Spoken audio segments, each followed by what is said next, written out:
You're listening to PetLifeRadio.com.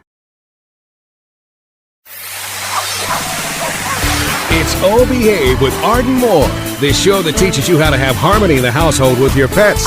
Join Arden as she travels coast to coast to help millions better understand why cats and dogs do what they do.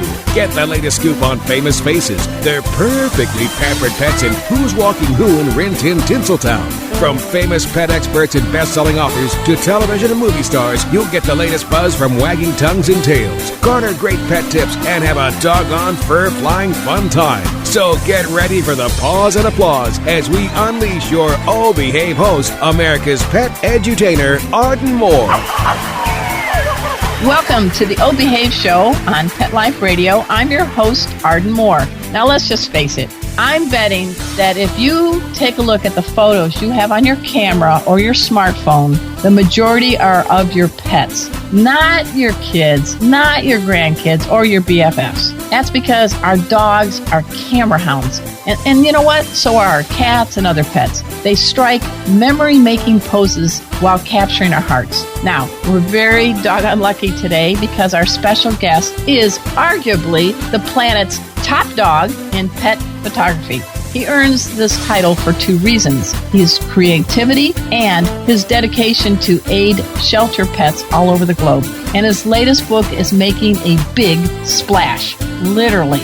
It's called Underwater Dogs, and it has risen up the ranks to become a New York Times bestseller. I want all of you to please give pause and applause to award-winning pet photographer and animal rights activist, Seth Casteel.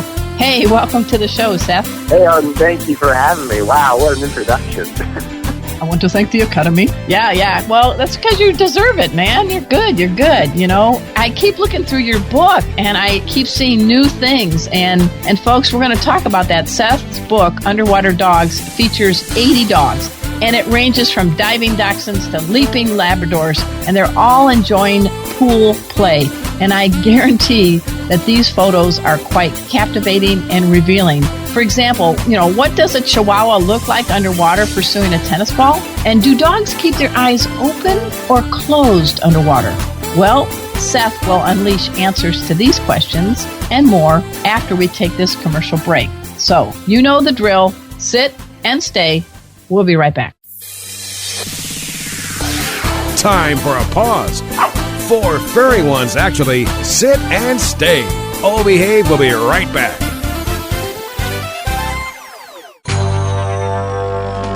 It's DesignerPetSweaters.com. Hand-knitted designer sweaters for your precious pup or cool cat. Beautiful couture patterns for your pets, including custom-knitted formal wear, casual wear, yachting, and even sports-themed. Many designer pet sweaters include feathered tammy hats, top hats, and a lot of sparkle. Each sweater includes leg loops, front paw sleeves, and leash opening. Visit DesignerPetSweaters.com to order your 4-legged fashions today. Your pets will stay warm for the winter and be runway ready. Large or small, we fit them all. DesignerPetSweaters.com.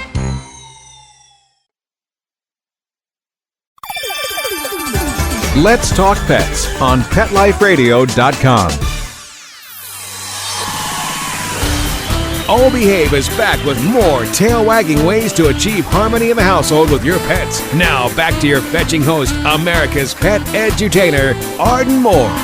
Welcome back to the Oh Behave Show on Pet Life Radio. I'm your host, Arden Moore. I'm delighted that we have the very talented pet photographer, Seth Casteel, on our show.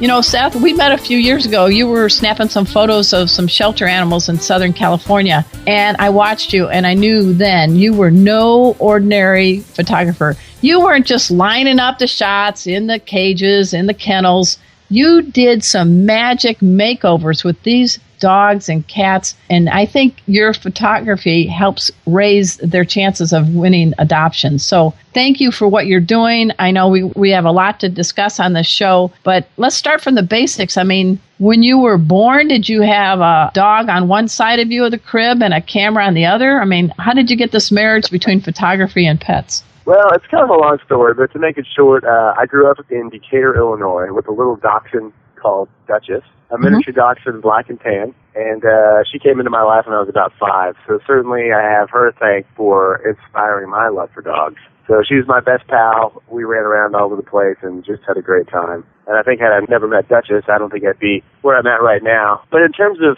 my career, the whole deal with photographing dogs and cats really came as a volunteer gig. I used to work in advertising at Sony Pictures Entertainment, and I started getting into photography a little bit when I was in Australia. I used to live in Australia, photographing other animals and critters there. And anyway, I was back here in Los Angeles, and we found some stray kittens on the Sony Pictures studio lot, and we needed to find these kittens some forever homes. And I volunteered to take some pictures of these kittens to help with their chances of getting adopted. So we snuck the little kittens into an executive's office at Sony. Sneak them in here. They were out for lunch. I said, no problem. So the kittens crawled around on the furniture, and I snapped some photos along the way. All the kittens got adopted through the pictures, which was awesome. And then a couple weeks later, there's some more baby cats. There they are. So we took some more pictures, and those kittens all were adopted. And I thought, hey, this is kind of cool. The marketing element of this is really working out. So I started volunteering at the local Los Angeles animal shelters, specifically West LA and South LA, photographing dogs and cats to increase their chances of being adopted. And it was working very well. So I got into this just to volunteer work, thought I could help out, on the weekends and help save some lives, and it really was making a difference. One day somebody said, hey, can I hire you to photograph my dog? And that was the beginning of really my career as a pet photographer.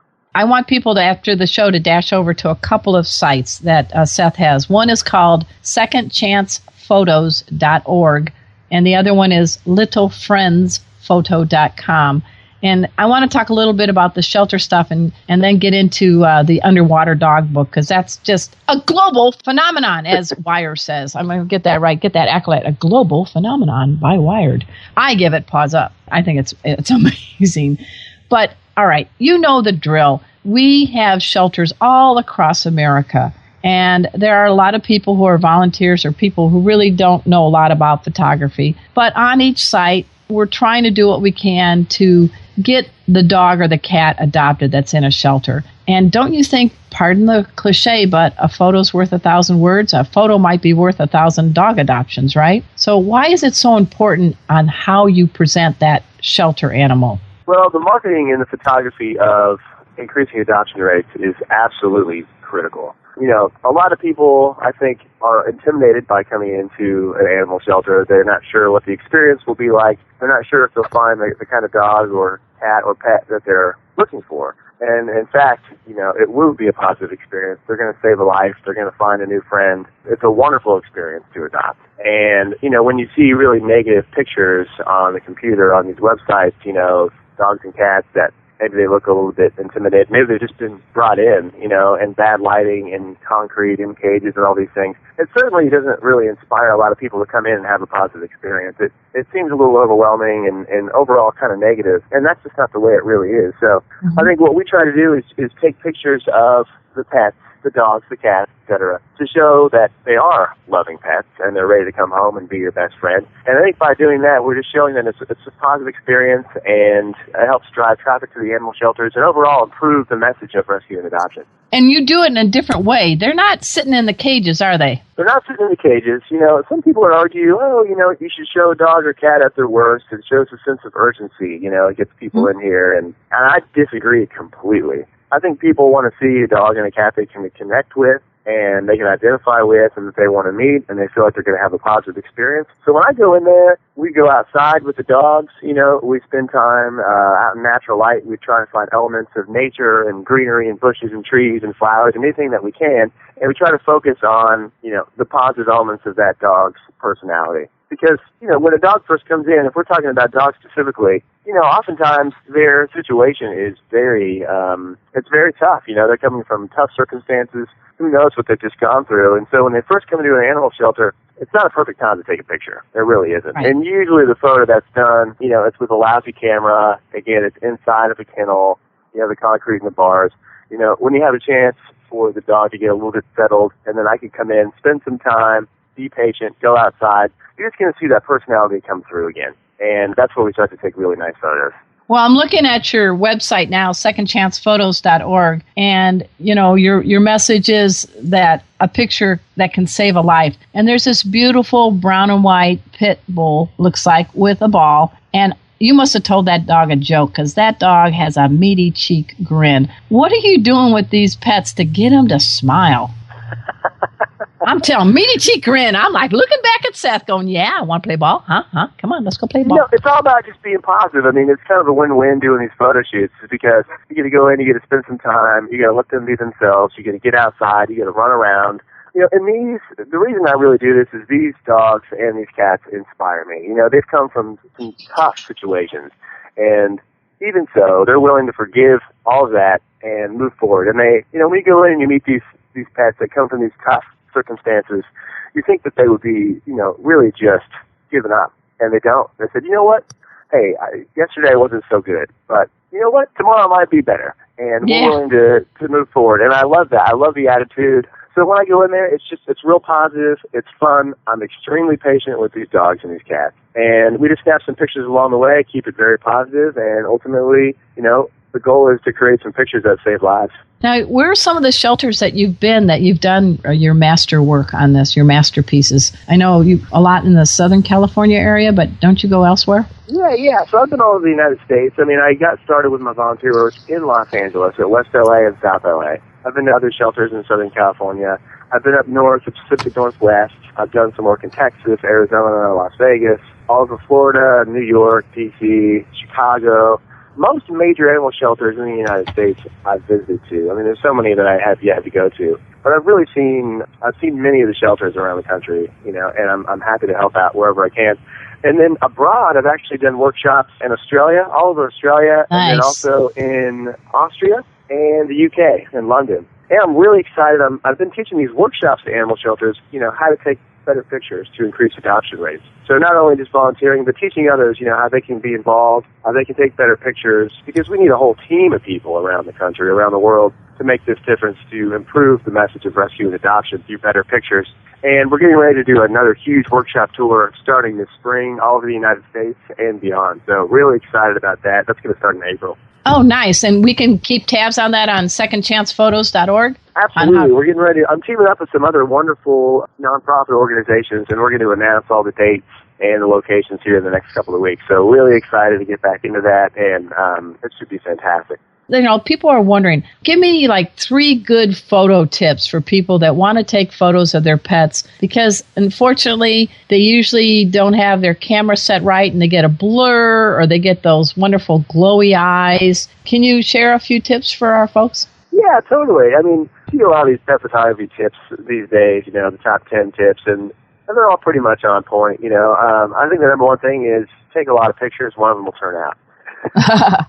Which is kind of common sense, and some people like to take, they don't like to take a million pictures, but the way that I work, I usually try to take a lot of pictures. You can never really predict what's going to happen with a dog or a cat or other pets, I mean, you just have no idea. They're completely unpredictable, and there might be a special moment that happens just in the blink of an eye, and then it's gone. So I always suggest taking a lot of pictures, having your camera handy. I mean, even I forget to do this sometimes, and then I think, oh gosh, I wish I had my camera right now, but sometimes all of a sudden you find yourself in a situation with your dog or your cat or your other pets and you don't have your camera. Oh, I wish you did. So bring it with you, Bring it with you, have it around, take a lot of pictures. And I always say, too, with dogs are so genuine. They react to everything. So if you can present to them some unpredictable situation, you're going to have some unpredictable results. So, for example, I always tell people this is sort of a fun thing to try. Hide and seek. If you want to play hide and seek with your dog, maybe you can play hide and seek with your cat too, but if you want to play hide and seek with your dog, have your dog sit somewhere in a room. Say you're inside,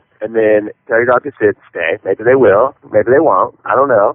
And then you go in the other room, have your camera handy, go hide behind the couch or somewhere, and then call out for your dog and see if they'll come find you. When they come find you, they're going to be very excited.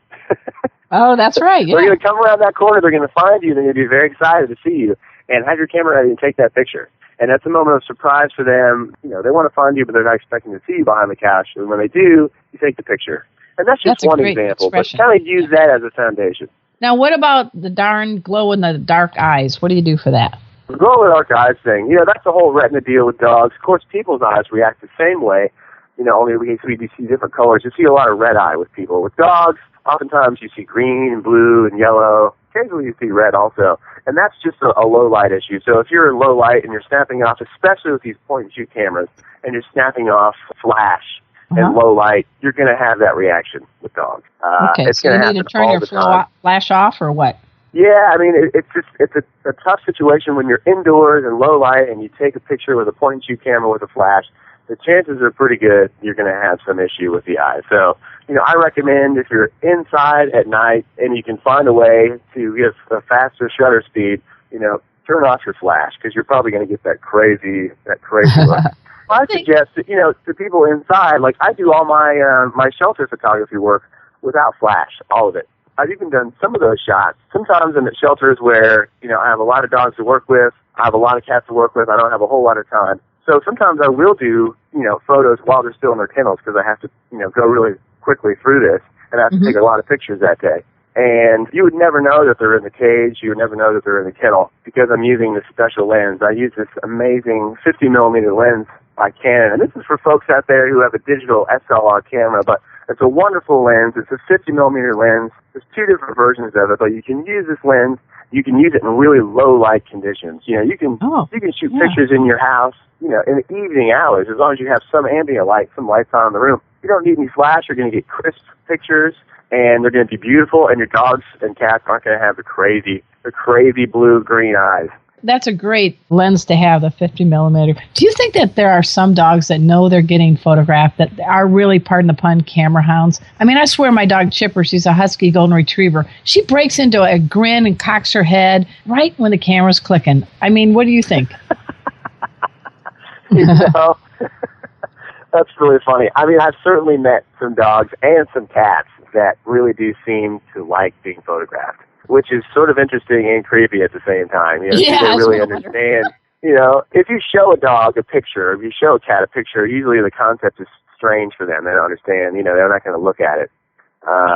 Maybe on television it's a different story, but an actual still picture is just, it's something they don't really understand. So when you're taking a picture of a dog or a cat, and they seem to really, like, they're modeling, like they're really into it. It is very strange. I always like that because, you can do a lot more. There's so many more opportunities when they're being cooperative like that. But I don't know. I wonder. I wish you could ask them, what's on your mind right now? Well, in your book, Underwater Dogs, I love the picture of you, and it's your mini Labradoodle. Is it Nala? That's Nala, yeah. Tell me about Nala and Fritz, your Norwich Terrier.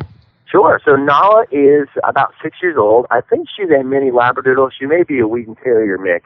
She comes from an animal shelter in Orange County, California. I got her several years ago, and she's just my best little buddy. And she goes everywhere with me that she can. Sometimes I have to fly places. She doesn't fly yet, but we are just best pals, and she inspires me every single day. And then I have little Fritz. Fritz is a terrier, a Norwich Terrier, and he's about 4, and he is more sensitive than Nala. He's a sensitive little dog, kind of like me. Nala's more like kind of tough and independent, and Fritz is more sensitive. And where did you get Fritz? So Fritz is sort of an acquisition through a relationship. So, that was very nicely put. Very diplomatic. It's one of those moves, you know what I mean? I didn't choose Fritz, but he certainly came into my life, and I love that little buddy. He is just so funny. I love taking pictures of him, and he also does some traveling as well. But ironically, neither of my dogs like the water. Can you believe it? I know. How funny is that? And Nala actually swims okay, but she has these sensitive ears where if she's swimming, she will definitely get an ear infection. Yeah. So I'm really careful about that. She also has no interest in playing with toys. So that's the other thing.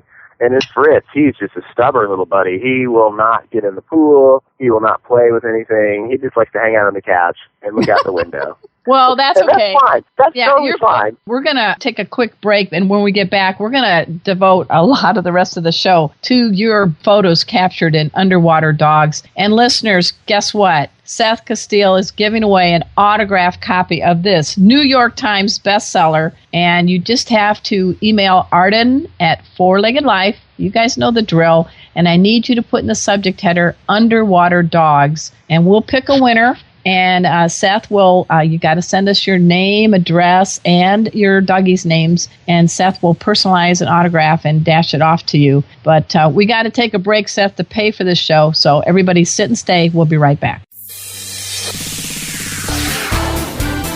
Time for a walk on the red carpet, of course. All Behave will be back in a flash right after these messages. Hi, Hi, I'm Dana Humphrey, the founder of Whitegate PR. We have been specializing in PR and marketing in the pet industry for over 10 years. If you have a pet product or service you would like to promote, give us a call. We can help create awareness for your brand on TV, radio, magazines, newspapers, and blogs. Feel free to reach me directly at 619-414-9307 or learn more on our website at whitegatepr.com or follow us on Facebook. Let's talk pets Let's talk pets on Pet Life Radio. Pet Life Radio. PetLifeRadio.com. We're back from the lot. Just checked the paper and we had a record showing at the box. The letterbox, that is. Now back to Oh Behave. Here's Arden.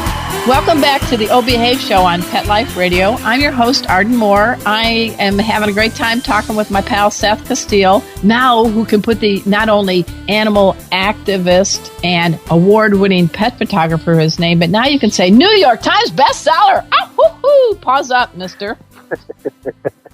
That sounds good, doesn't it? Doesn't that sound good? Do you like it? That sounds really good. I like it a lot. Well, let's get into this book, and I got to read a little bit from the excerpt because I just think it just captures everything. It says in this book, Underwater Dogs. Here we go, guys. From the water's surface, it's a simple exercise. A dog's leap, a splash, and then a wet head surfacing with a ball. Triumphant. But beneath the water is a chaotic ballet of bared teeth and bubbles. Paddling paws, fur and ears billowing in the currents. From leaping lab to diving dachshund, a dog's distinct personality shines through in the water. Now some lounge in the current, paddling slowly, but others arch their bodies to cut through the water with the focus and determination of a shark. And I'm thinking of the one of the dachshund. I have never seen a dog's body underwater like that, twist and all. But how did you come up with the idea of glug, glug, glug, going underwater and shooting from above these dogs making a splash in pools? What a great idea. You know, I got to tell you, it wasn't even my idea. It was a dog's idea. A dog's idea, okay. Can you believe it? Buster the Cavalier King Charles Spaniel. All my photographs, by the way, really are the ideas of dogs. They all inspire the ideas. I'm just the guy there with the camera along for the ride. So I got to give the dogs the credit. You know, it's really, they're the heroes of this whole project, and, you know, they're heroes in general. But this was a little dog called Buster, the Cavalier King Charles Spaniel. We were doing an on-land photo shoot in California, you know, telling his story through a series of photos, you know, just kind of checking out his lifestyle. We were in his backyard running around. What I didn't know is there's a pool back there. When I arrived, there's a pool back there. I also didn't know that Buster loves nothing more than to go swimming. So the owner of Buster really was interested in some nice dry shots of her Cavalier, you know, because, of course, Cavaliers look a little different underwater than they do on land. You know, dry versus wet. But Buster decided he had enough of the on-land thing. He'd rather be in the pool. So he starts playing with his little tennis ball and dropping it into the water on his own and jumping in after it over and over again. I said, wow, that's incredible. And this is the first time I'd seen a dog actually submerge before, under the water. I've seen dogs play in the surf before. I've seen dogs swimming in a pool, but never, you know, actually going under the water to look around for something. And little Buster was doing that. And he just had so much fun with it. I didn't even need to be there. You know, he was just doing it on his own, and this is what he loves to do. And I said, oh, my gosh. Of course, I didn't have an underwater camera with me, so I had to leave, come back with a little point-and-shoot underwater camera that I picked up. Goes under, you know, just a few feet. Did a couple of snapshots of Buster, and that was the beginning of the series of underwater dogs. So his canine version of Marco Polo, or whatever, that penny pool, is what started you in this whole concept of shooting from underwater, right? Yeah, no, exactly. Oh, my gosh. Now, what kind of camera do you now use, and are you snorkeling? What do you do to hold your breath to get these pictures? Well, after seeing the Buster shots, you know, I saw him do this. I went home, I checked out the pictures. I was just in shock. I was like, wow, you know, I can't even believe what's going on here. There's something that I need to explore with this, you know, the emotions that are happening here. It's just incredible. So, you know, I continued to explore that subject, that idea. So I tried different cameras, you know, different camera housings.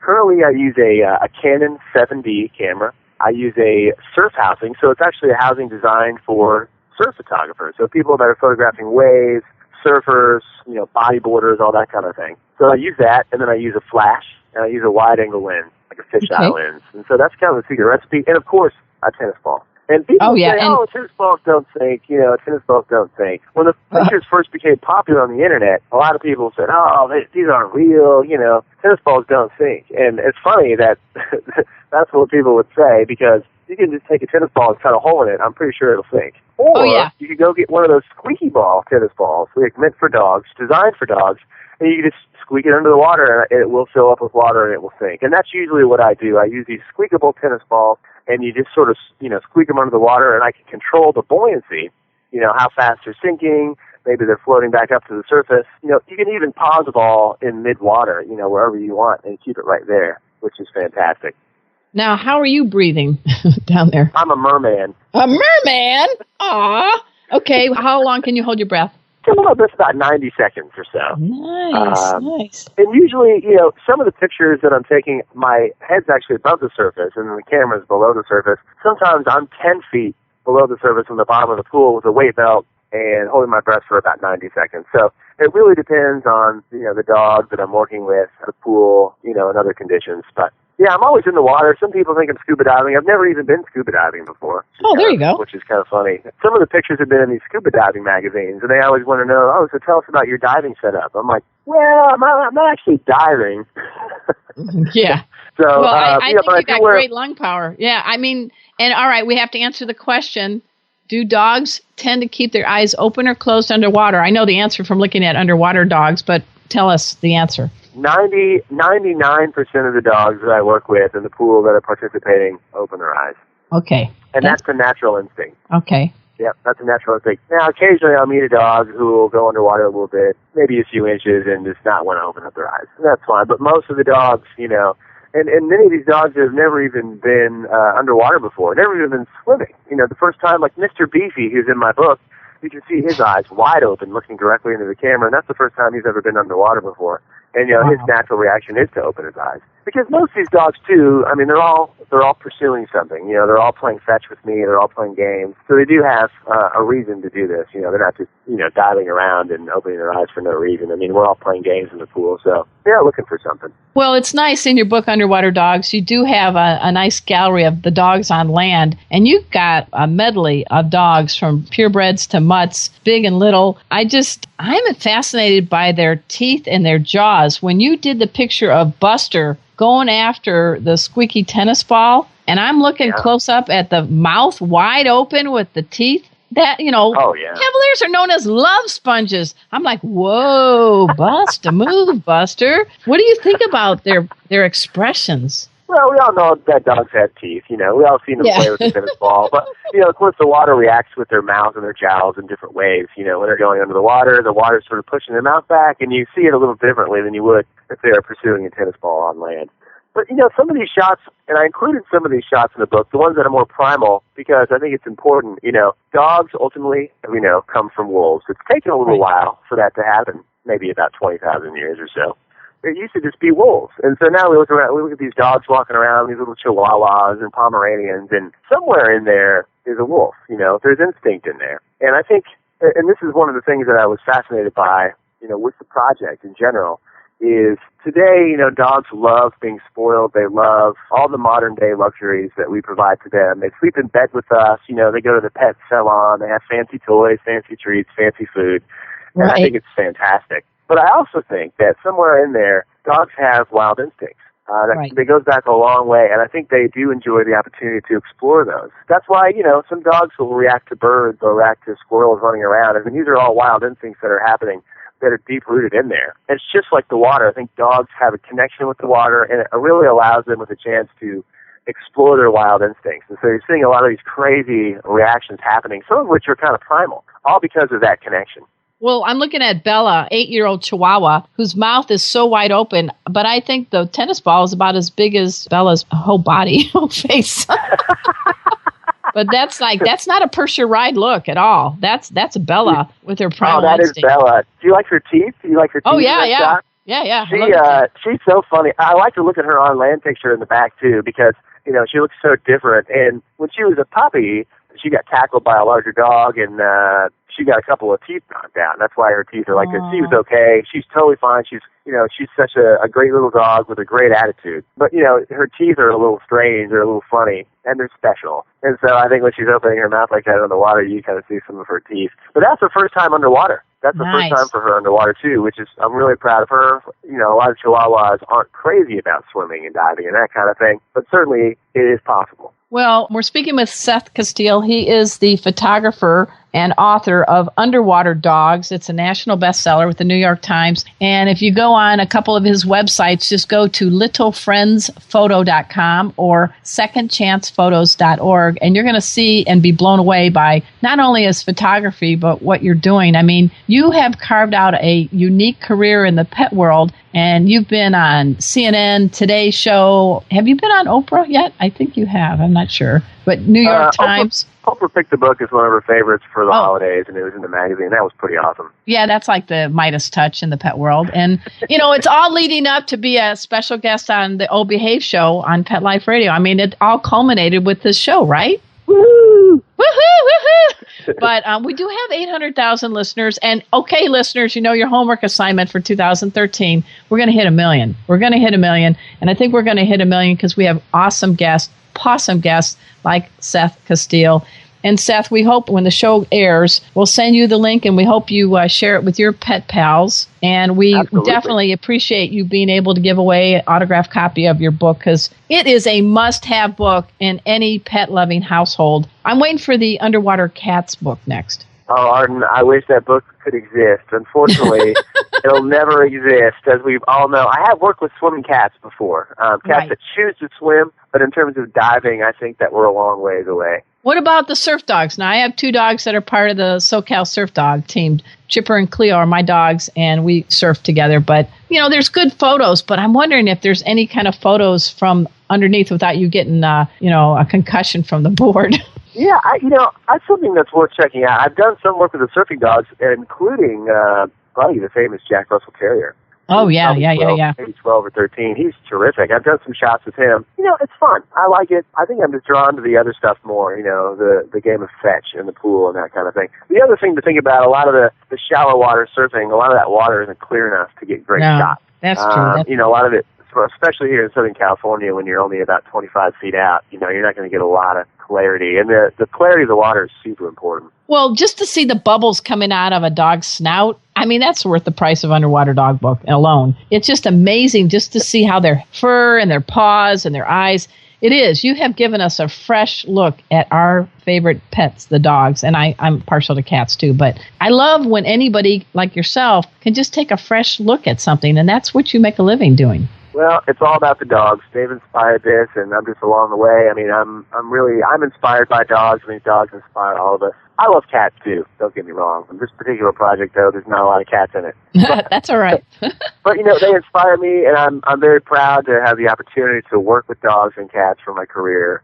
And, I think the ultimate goal of my photography is to show how amazing our pets are, and to show how they aren't that different than us in terms of their emotional capacity, their feelings, and what they're capable of, and I think this photo project, Underwater Dogs, is just one of the ways just to show people how incredible they really are. Well, you're doing that. You're doing a fantastic job. I, again, thank Seth Casteel for being a special guest on our show. I want you to please dash over to his 2 websites, and littlefriendsphoto.com, secondchancephotos.org. The book is called Underwater Dogs. It's a New York Times bestseller. We're going to give away one to a lucky listener who emails Arden at 4leggedlife with the code words Underwater Dogs, and Seth will get your contact information, your dog's name, and we will send you an autographed copy to show to all your pals. Please get this book. This is an amazing book. It really does capture the emotions and unique perspective of dogs, and it's from Mr. Merman,